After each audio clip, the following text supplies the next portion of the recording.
Honours third ইয়ারের final exam তো সেই মোটামুটি 1 মাস আগেই শেষ হয়ে গেছে, তবে প্র্যাকটিক্যাল ক্লাস এবং এক্সাম দুইটাই বাকি রয়ে গেছে। ফাইনাল এক্সাম দিতেও মনে হয় এত কষ্ট হয় না যতটা কষ্ট হয় এই প্র্যাকটিক্যাল ক্লাস করতে আর এই এক্সাম দিতে। আসসালামু আলাইকুম এভরিওয়ান, সবাই কেমন আছেন? ঈদের তো মোটামুটি অনেকদিনই ছুটি কাটালাম, এদিকে শরীর স্বাস্থ্য আসলে মাংস খেয়ে বেশ ভালোই হয়ে গেছে। প্রথম দিন ক্লাসে যেতে এত পরিমাণে আলসেমি লাগছিল, তারপরে আবার বৃষ্টিময় ওয়েদার, সারাক্ষণ শুধু বৃষ্টি হয়ে যাচ্ছে, এর মধ্যে আসলে কোনো কিছুই ভালো লাগছে না। কিন্তু কি আর করার, যেহেতু প্র্যাকটিক্যাল ক্লাস কোনোভাবেই মিস দেওয়া যাবে না, কারণ এখন যদি ক্লাসগুলো মিস করি আসলে এর খেসারতটা আমাকে এক্সামের দিনে ফিল করতে হবে। তার কারণ হচ্ছে সেদিন আমি কিছুই করতে পারবো না, হা করে বসে থাকতে হবে। তখন দেখা যাবে ল্যাব রুমের কোনো মাসি হয়তো কোনো কেমিক্যালের উপরে বসে সেই কেমিক্যাল আমার পেটের মধ্যে নিয়ে চলে গেল। তখন দেখা গেল আমার পেটের মধ্যেই এক্সপেরিমেন্ট শুরু হয়ে গেল। যাই হোক, এতদূর না যাই, বিষয়টা আসলে মজা করেই বললাম, কেউ আবার সিরিয়াসলি নেবেন না। যাই হোক, এত বকবক করতে করতে কলেজে আমাদের ডিপার্টমেন্টের বারান্দায় চলে এসেছি অলরেডি। এসে দেখি যে সবাই ল্যাব রুমে মোটামুটি কাজ শুরু করে দিয়েছে। আমিও ভাবলাম যে কাজ কাম শুরু করে দিয়ে বসে না থেকে এখানে দেখেন লম্বা একটা কাচের নল নিয়েছি, এটা কিন্তু দেখতে বেশ সুন্দর। আর এই লাইটের মতো যে গোল জিনিসটা দেখতে পাচ্ছেন এটাকে আসলে গোলতলি ফ্লাস্ক বলে, যদিও প্রত্যেকটা জিনিসের আলাদা আলাদা নাম আছে,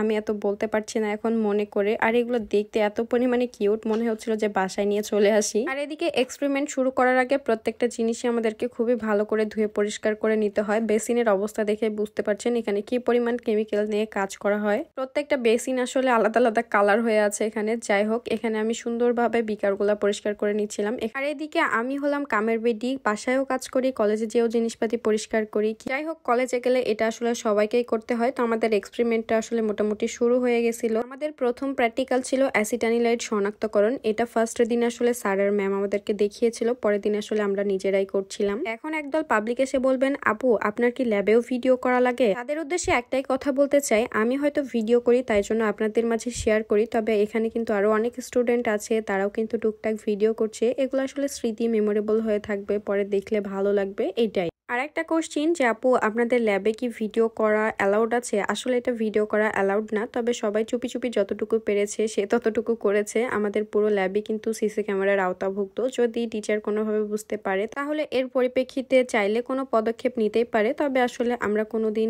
এই পরিস্থিতির সম্মুখীন হইনি। আর একটা কথা, আমরা কিন্তু পুরোটা সময় যে ভিডিও করছি বিষয়টা কিন্তু এমন না। আমাদের ক্লাস শুরু হয়েছে মোটামুটি সকাল 10:30 থেকে, আমরা মোটামুটি টানা 3 ঘন্টার মতো প্র্যাকটিক্যাল ক্লাস করেছি। এর মধ্যে আমি মাত্র 3 মিনিটের একটা ভিডিও শেয়ার করছি আপনাদের সাথে। যতটুকু সময় পেয়েছি বা হালকা পাতলা ক্লিপ নিতে পেরেছি এগুলাই আপনাদের মাঝে শেয়ার করলাম। পুরো প্রসেসিংটা আসলে দেখানো কোনোভাবেই পসিবল না। তো আমাদের এক্সপেরিমেন্ট আজকের মতো মোটামুটি কমপ্লিট। তো লাস্ট টাইম আমরা এই সাদা অংশটা পেয়েছিলাম ফিল্টার পেপার দিয়ে ছাকার পরে, আর ল্যাবে তখন মোটামুটি কেউ ছিল না, সবার কাজ শেষ, মানে ছেলেরা সবাই চলে গেছিল, শুধু আমাদের মেয়েদের গ্রুপটাই ছিলাম। আসলে আমরা যেহেতু একটু লেট করে গেছিলাম, আমাদের কাজ কমপ্লিট করতে দেরি হয়ে গেছে, তো আমাদের কাজ মোটামুটি কমপ্লিট। এটা এখন শুকাতে দিতে হবে। তো এখানে আমাদের গ্রুপের সবার নাম লিখে এটা রাবার করে নিলাম। এখন আসলে বাসায় যাব। সকালে যাওয়ার সময়ও বৃষ্টি ছিল, আসার সময়ও দেখলাম যে খুবই সুন্দর বৃষ্টি হচ্ছে, ওয়েদারটা কিন্তু খুবই সুন্দর ছিল। অ্যান্ড আজকের ভিডিওটার বড় করছি না, দেখা হয়ে যাবে নেক্সট ভিডিওতে। আল্লাহ হাফেজ।